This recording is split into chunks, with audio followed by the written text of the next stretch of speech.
नमस्कार मित्रांनो, आता सोयाबीनला सध्या फ्लावरिंग स्टेज आलेली आहे आणि फुलं हे सध्या बसत आहेत. हे आपलं सोयाबीन आहे.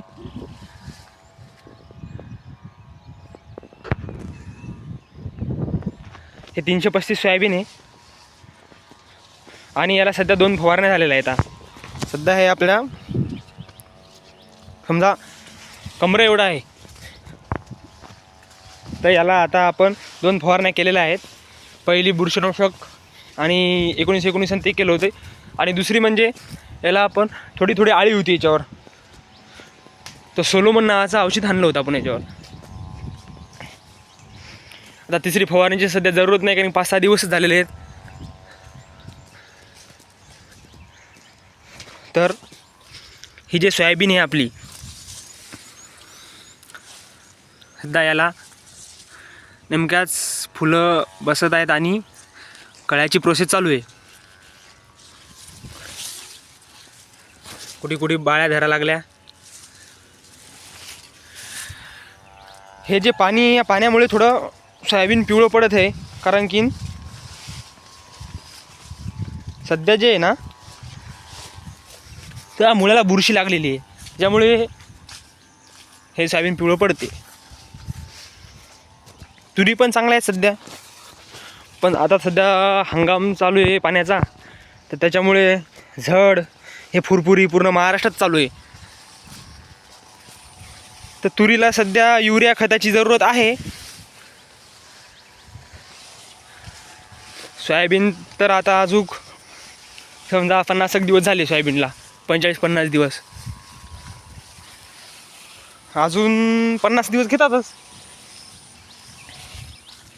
हे पहा सोयाबीन सध्या जे चिबळडे नाही, चांगले सोयाबीन आहेत ते सध्या माल बरा आहे. कुठे ठेंगणे, कुठे उच्ची अशी सोयाबीन. तर मित्रांनो, सांगायचं एक हे की पावसामुळे थोडा कोणाचे ठेंगणे राहिले सोयाबीन, तर त्याला टॉनिक मारून उच्ची करून सध्या काही फायदा नाही. कारण की हे जवळ पाणी उघडणार नाही आणि सूर्यप्रकाश भेटणार नाही, तर काय हे नाही. याचं सोयाबीन बरे आहेत सध्या, ॲव्हरेजेस काय लागतात काय सांगा, पण सध्या बरं आहे. युरिया तुरीला जे हे युरिया टाका,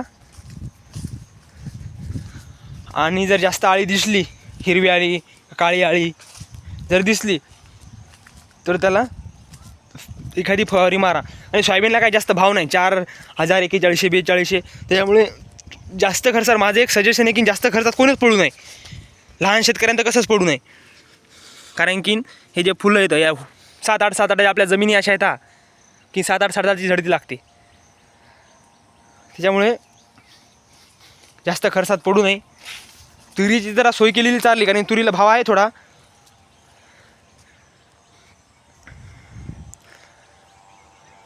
बघा शेतकरी मित्रांनो, असेच नवीन व्हिडिओ बघण्यासाठी या चॅनलला लाईक करा, सबस्क्राईब करा. धन्यवाद.